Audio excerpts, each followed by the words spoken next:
Bapak Ibu jemaat kekasih Tuhan, selamat hari Minggu. Jumpa lagi di dalam pemberitaan firman secara online pada hari ini 15 Agustus 2021. Mari kita siapkan bacaan kita pada hari ini, yaitu dari Roma pasal 3 ayat 21 sampai 26. Sebelum kita baca dan merenungkannya, mari kita berdoa mohon kekuatan bimbingan dari Roh Kudus Tuhan. Kita berdoa. Kami mengucap syukur kepadamu Tuhan. Hari ini melawat kami dengan firman. Kami sadar bahwa kami orang-orang yang kurang dalam segala hal, terutama untuk memahami kebenaran firman Tuhan. Sebab itu kami mohon bimbingan dan kekuatan dari Roh Kudus-Mu menolong kami cari kebenaran firman Tuhan dari bacaan ini untuk kami imani dan kami pakai dalam iman sehari-hari. Di dalam nama Tuhan Yesus Kristus berfirmanlah kami anak-anak-Mu siap mendengarkannya. Amin. Bacaan kita dari kitab Roma pasal 3 ayat 21 sampai 26. Saya membacakannya. Di bawah judul manusia dibenarkan karena iman.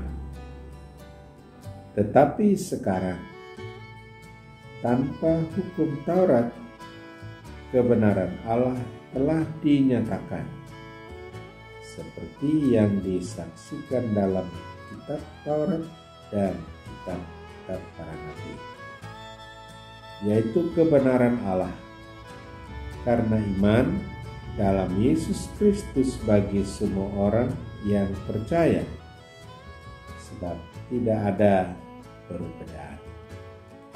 Karena semua orang telah berbuat dosa dan telah kehilangan kemuliaan Allah. Dan oleh karena karunia telah dibenarkan dengan cuma-cuma karena penebusan dalam Kristus Yesus. Kristus Yesus telah ditentukan Allah menjadi jalan pendamaian karena iman dalam darahnya. Hal ini dibuatnya untuk menunjukkan keadilannya, karena ia telah membiarkan dosa-dosa yang telah terjadi dahulu pada masa kesabaran.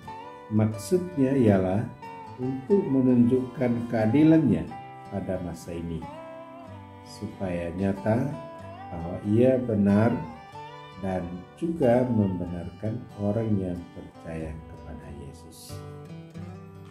Demikian firman Tuhan bagi kita semua. Terpujilah Kristus. Haleluya. Bapak Ibu jemaat kekasih Tuhan, bacaan kita pada pagi hari ini mengetengahkan dua bahagian pokok. Yang pertama ialah hukum Taurat, dan yang kedua ialah dibenarkan karena iman. Pokok pertama ialah hukum Taurat. Mengapa hukum Taurat harus dibahas lebih dahulu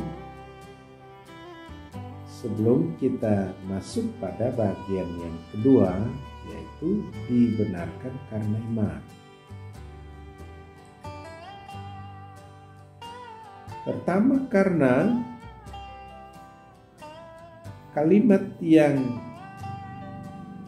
mendahului ayat 21 ini berbunyi tetapi sekarang. Itu artinya yang duluan dari sekarang itu apa?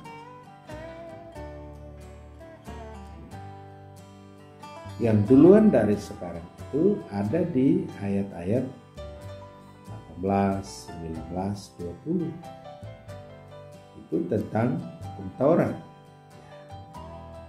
Dan karena itu, untuk memahami apa yang dimaksud dengan dibenarkan karena iman, Bapak Ibu jemaat harus memahami apa sih itu hukum Taurat. Karena itu, Bapak Ibu kekasih Tuhan, perhatikan baik-baik penjelasannya. Bahwa hukum Taurat yang Allah berikan kepada bangsa Israel dimulai dari 10 hukum atau 10 firman yang ada dalam kitab Keluaran pasal 20 ayat 1 sampai 11. Sebuah kerajaan atau sebuah negara supaya tertib jalannya harus diberikan hukum dasar.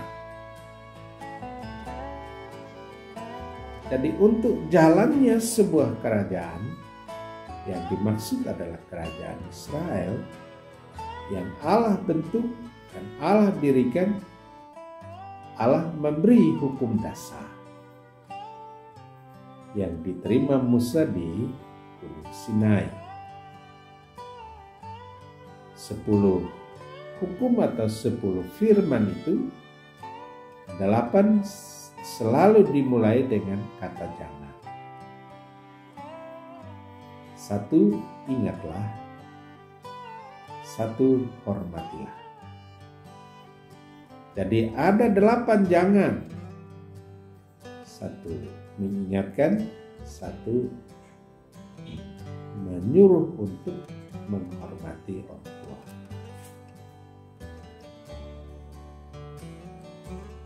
Hukum dasar ini selain sebagai dasar dari sebuah kehidupan kerajaan, tapi 10 hukum ini juga sebagai pagar bagi bangsa Israel, di mana di dalam pagar itu dia boleh bebas melakukan segala sesuatu menurut kehendak Tuhan,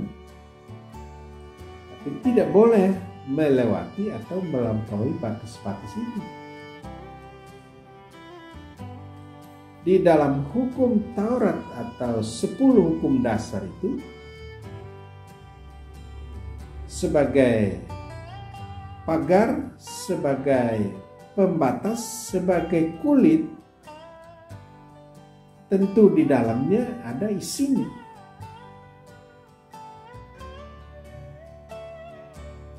Isi daripada hukum Taurat itu, 10 hukum dasar itu, itulah yang disarikan oleh Yesus Kristus dalam Injil Matius pasal 22 ayat 37 sampai 40 itu. Jadi ada 10 hukum dasar sebagai pagar, sebagai kulit, sebagai batas untuk melindungi isinya, yaitu kasihilah Allah dengan segenap hatimu, segenap jiwamu, dan segenap akal budimu. Dan hukum yang sama dengan itu ialah kasihilah sesama manusia seperti dirimu sendiri. Ini disarikan dari 10 hukum dasar itu. Kasihlah Tuhan Allahmu itu diambil dari 4 hukum yang ada di dalam 10 hukum. Dan itu menggambarkan hukum vertikal. Lalu yang kelima sampai ke 10 ada 6, itu menggambarkan hukum horizontal. Kasihlah sesama manusia seperti dirimu sendiri. Dari sejak turunnya 10 hukum dasar ini dari Allah, ini lengkap. Baik pagarnya maupun isinya lengkap. Tetapi apa yang dilakukan oleh orang Israel dan terutama ahli-ahli Taurat? Ahli-ahli Taurat begitu ahli, tetapi mereka mengkultuskan kulitnya, mengkultuskan pagarnya, mengkultuskan batasnya, tetapi mengabaikan isinya. Sehingga tidak ada satu orang pun sejak Musa sampai kepada Yesus yang tidak sanggup memenuhi hukum Taurat ini. Tidak ada satupun yang menggenapkan hukum Taurat ini. Tidak ada. Sebab walaupun kita memenuhi 9 hukum, tapi satu hukum kita tidak memenuhinya, itu disebut tidak digenapi. Satu saja, apalagi banyak, tidak ada seorang pun yang sanggup menggenapinya. Ahli-ahli Taurat begitu mengagungkan hukum Taurat yang dilihat dari sisi kulit, pagar, dan batas, sehingga dibuatlah aturan-aturan tambahan, pagar-pagar tambahan, batas-batas tambahan, sehingga hukum Taurat ini menjadi begitu berat dan tidak seorang pun yang sanggup memenuhi atau menggenapi. Pada saat Yesus hadir di dunia, lalu memberitahukan bahwa, hai orang Israel, jangan fokus pada pagarnya, batasnya, atau kulitnya, tetapi juga harus fokus kepada isinya, supaya hukum dasar itu tidak hanya membatasi tetapi menghidupkan, agar bangsa ini menjadi bangsa yang bisa memuliakan Tuhan. Karena begitu mengagungkan kulit, pagar, dan batas 10 hukum dasar ini, begitu Yesus mengangkat isi daripada hukum Taurat itu, ahli-ahli Taurat menyalahkannya bahwa Yesus datang untuk meniadakan atau membatalkan 10 hukum dasar itu dan hukum-hukum lain. Yesus katakan bahwa selama dunia ini tidak lenyap, satu nokta pun dari hukum Taurat tidak akan diubah. Yesus datang tidak untuk mengubah hukum Taurat, tetapi untuk mengangkat isinya sehingga menjadi genap. Jadi baik kulit mau pagar mau pembatasnya, dibangun isinya supaya orang Israel dan bangsa yang dibangun oleh Tuhan dapat memuliakan Allah.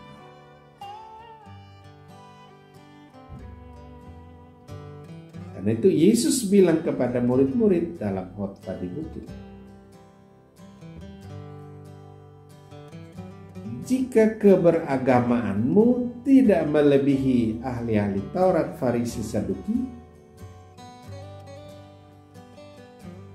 percuma, sebab kamu tidak akan masuk dalam kerajaan surga. Artinya, orang yang mengikuti Yesus hanya mengandalkan barisan-barisan hukum Taurat, dia tidak lebih dari ahli Taurat, itu sama. Dan orang ini tidak bisa masuk dalam kerajaan surga. Maksudnya Yesus ialah pagar batas kulit dihormati, tetapi harus dibangun juga isinya, yaitu kasih Allah dan kasih sesama manusia. Itu kedua-duanya harus dibangun, harus dihormati. Tetapi Alkitab memberi kesaksian, Yesus memberi kesaksian, harus dimulai dari dalam. Harus dimulai dari hati, jiwa, dan akal budi. Harus mulai dari situ. Saya berikan beberapa contoh. Bapak Ibu jemaat, kalau mau bikin santan, yang diperlukan kulit, sabuk, atau tempurungnya kah? Atau isinya? Orang bikin santan perlu isinya. Baru untuk menikmati santan kuah, di dalamnya ada sayur-sayur lain dan menjadi hal yang. Apakah kulit tidak dihormati? Harus dihormati. Karena untuk mendapat dagingnya buah kelapa, kita harus bersentuhan dengan kulit, sabuknya, tempurungnya, baru kita ambil isi. Contoh yang kedua yang saya berikan supaya benar-benar jemaat memahami. Di traffic light ada lampu merah. Setiap orang yang melihat lampu merah di traffic light itu artinya berhenti. Kalau kita hanya mau memahami merah berhenti karena ada polisi, tetapi tidak mengerti isinya, kita tidak dapat manfaat apa-apa. Tapi baiklah kita mengerti bahwa kita berhenti karena ada lampu merah. Itu kulitnya. Tapi orang yang berhenti karena lampu merah juga harus mengerti isinya. Satu, dia berhenti supaya orang bisa lewat dengan selamat. Baik jalan kaki maupun kendaraan yang jalannya memotong jalan kita, supaya orang lewat dengan selamat. Yang kedua, supaya ada keteraturan dan ketertiban dalam berlalu lintas. Yang ketiga ialah supaya kita juga selamat. Ini isi. Orang lain selamat supaya tertib dan kita selamat, itu isi. Tapi kalau kita hanya mengerti dan mengagungkan lampu merah itu berhenti, ya kita tidak mengerti isinya. Nah, orang-orang ahli Taurat itu seperti itu.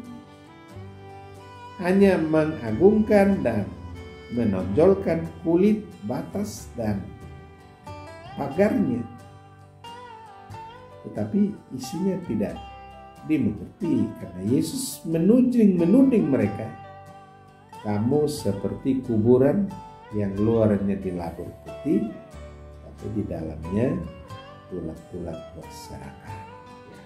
Ya, ini kulitnya yang diutamakan, isinya tidak. Contoh lain, Bapak Ibu, dalam hidup berpakaian. Ada yang begitu mengagungkan pakaian, soal isi tidak perlu. Orang mengagungkan jasmaninya, batiniahnya tidak perlu. Nah, itu ahli Taurat. Tapi Yesus bilang bukan lahiriah yang diutamakan, itu penting juga. Tetapi yang terutama ialah batiniahnya. Sehingga Yesus sungguh-sungguh memberitahukan kepada ahli Taurat, maaf ya, saya hadir di dunia bukan untuk membatalkan, bahkan mengurangi satu nokta pun, bukan tugas saya. Tugas saya hadir di dunia ya untuk menggenapi hukum Taurat. Itu artinya mengangkat dan menunjukkan bahwa isinya jauh lebih penting daripada kulit, akar, pun aktivitas. Jadi itu hukum Taurat ya. Karena itu hukum Taurat ada di kitab suci kita. Perjanjian lama ada di dalam Alkitab kita. Menjadi bagian yang tak terpisahkan dengan perjanjian baru. Di perjanjian lama seolah-olah menceritakan soal batas kulit dan pagar, tapi perjanjian baru mengisi apa yang ada di dalam lingkup batas pagar, lingkup kulit. Berjalanlah sampai ke batas dan berlayarlah sampai ke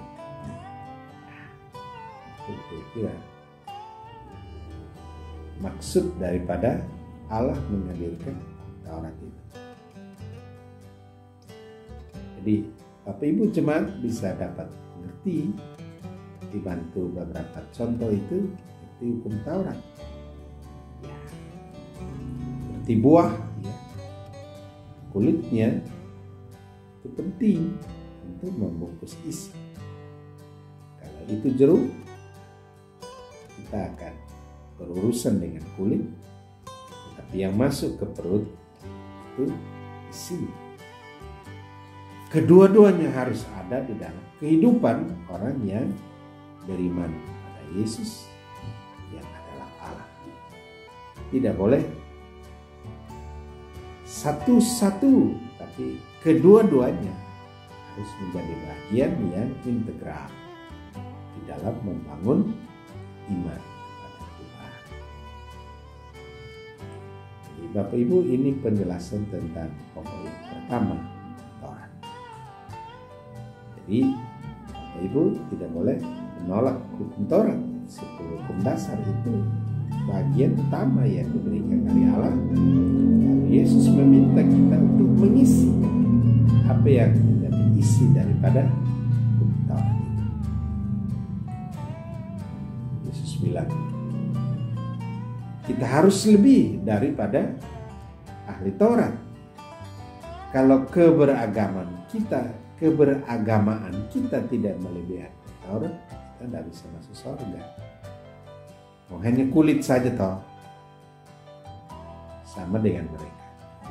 Tapi supaya kita lebih daripada ahli Taurat, kita harus mengangkat isi dan menonjolkan isi daripada hukum Taurat itu, supaya gabungan kedua-duanya kita bisa masuk surga.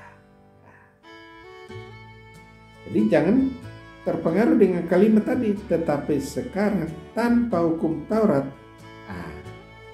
hati-hati. Kalimat ini bisa membawa kita kepada bahwa Taurat tak perlu lagi. Yesus saja perlu. Nah, Taurat itu pagar kulit dan batas, tetapi itu isinya yang diberitakan dan dibawa oleh Yesus. Baik kulit, pagar, batas, dan isinya menjadi satu kesatuan yang utuh untuk kita letakkan iman kita kepada Allah dan Yesus. Ibu, ini yang kedua, dibenarkan karena iman itu harus dibangun dalam pemahaman yang utuh. Tidak bisa dibangun iman itu dalam bagian-bagian yang berat sebelah. Harus dibangun dalam satu pemahaman yang utuh, bahwa Allah menghendaki keteraturan, Allah menghendaki ketertiban. Tetapi apa artinya keteraturan, ketertiban tanpa isi? Isinya ialah kasihlah Allahmu dengan segenap hati, jiwa, dan akal budi, dan kasih sesama. Ini dasar iman. Dasar iman yang dibangun di atas isi daripada Taurat itu. Dasar dari segala sesuatu yang kita harapkan. Tetapi bukti daripada segala sesuatu yang kita tidak lihat. Itu iman. Apakah Bapak Ibu melihat iman saya? Tidak. Karena iman saya abstrak. Tetapi pada saat saya bertingkah laku, semua orang bisa tahu. Sebab apa yang kita lakukan di dalam kehidupan sehari-hari dalam bentuk tindakan itu adalah buah iman. Jadi harus ada hubungan, ada benang merah antara iman dengan perbuatan. Jadi perbuatan itu adalah bukti bahwa saya mengimani Kristus. Karena saya beriman kepada Kristus, tapi iman saya tidak kelihatan, saya nyatakan di dalam perbuatan-perbuatan. Jadi beriman saja tanpa buah itu mati. Tapi berbuah saja tanpa pohon, ya, sama saja dengan bohong. Jadi iman kepada Kristus itu sebagai dasar, lalu lahirlah tindakan-tindakan karena iman. Bapak Ibu, ada perbuatan-perbuatan tanpa iman, ada. Perbuatan-perbuatan yang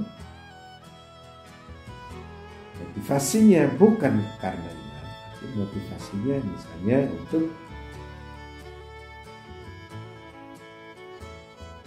pengampunan dosa, membesarkan pahala, untuk mendapat kebaikan dari Tuhan, itu ada.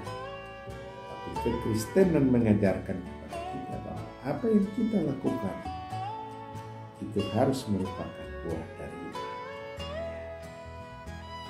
Tidak bisa tidak.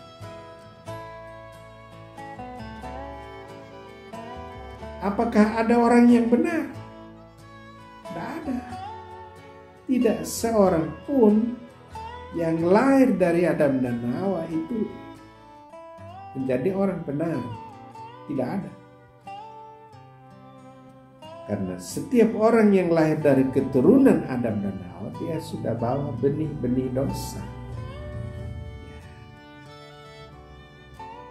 Seorang yang menerima Kristus juga sudah membawa benih Roh Kudus. Jadi dalam tubuh ini ada dua benih. Benih dosa, benih roh. Ya, sekarang Bapak Ibu mau kasih makan yang mana? Kalau kasih makan benih dosa, dosanya yang gemuk-gemuk. Rohnya kurus-kurus karena tidak pernah dikasih makan. Tetapi karena pengorbanan Yesus di kayu salib untuk orang-orang berdosa, saudara tidak boleh netral. Harus pro kepada orang yang memerdekakan kamu. Karena itu jangan beri makan kepada benih dosa, nanti dosa tambah besar.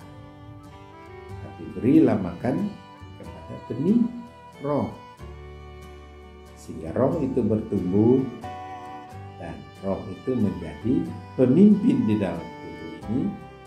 Dia bertumbuh dan dia berbuah. Itulah buah roh yang ada di Galatia pasal 5 itu ayat 22-23 itu. Buah roh ialah kasih. Kasih yang bercirikan sukacita dan sejahtera, kelembutan, kesetiaan, kesabaran, kemudian tahan uji atau penguasaan. Jadi orang yang utuh mentaati Taurat dan isinya, dia akan memutuskan, oh, maaf ya, benih roh tidak ada makanan, benih dosa tidak ada makanan. Yang ada makanan dalam hidup saya ialah makanan roh, melalui ibadah, melalui membaca firman Tuhan, melalui doa, melaksanakan pengutusan gereja dalam hidup. Apapun sulit di dalam hidup ini, jatuh bangun pandangan kita harus terarah kepada Kristus. Jadi kalau orang yang memahami sungguh-sungguh akan beriman yang benar kepada Tuhan, itu ada 4 level. Kalau PPKM itu level 1, 2, 3 itu level yang bertingkat-tingkat negatifnya. Tapi saya ingin pakai iman kepada Kristus, itu ada 4 level. Level pertama yang percaya. Ya. Pada level ini iblis juga percaya kepada Yesus. Level yang kedua yang mempercayakan diri kepada Kristus. Nah, ini iblis tidak berani, tidak mau dia. Jadi orang yang beriman kepada Tuhan harus punya level 1 percaya kepada Yesus, level 2 mempercayakan diri kepada Yesus. Level ketiga ialah Allah mempercayakan karunia-karunia ya, supaya dioptimalkan. Ingat perumpamaan talenta. Orang yang dapat 5, dapat 2, dioptimalkan. Sedangkan yang 1 tidak optimal. Ini level ketiga. Level keempat ialah menjadi orang kepercayaan. Ya, orang kepercayaan. Dipercayakan talenta, dioptimalkan, lalu naik ke level menjadi orang kepercayaan. Nah, sampai di sini ini yang sulit ya. Orang hanya sampai pada level 3. Tapi karena tidak mengoptimalkan karunia-karunia yang Tuhan beri untuk mengisi isinya Taurat, maka dia tidak menjadi orang kepercayaan. Orang ini tidak dapat dibenarkan oleh Allah. Jadi orang yang dibenarkan oleh Allah, walaupun dia sama sekali tidak benar, karena sudah mencapai level orang kepercayaan Allah.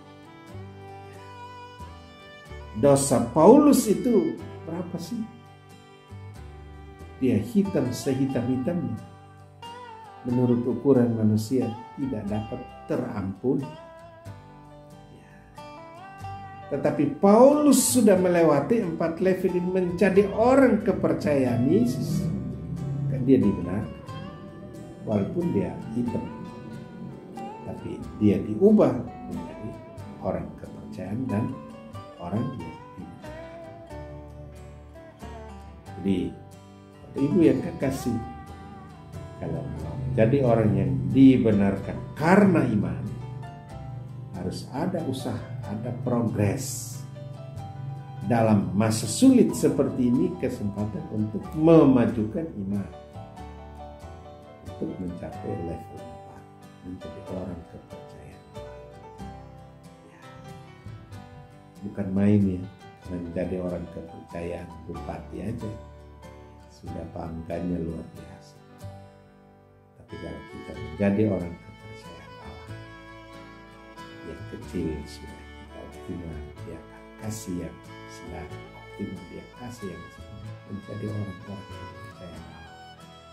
Walaupun latar belakang kita tidak pernah menjadi orang benar, tetapi dalam kasih karunia kita dibenarkan dan diberi orang yang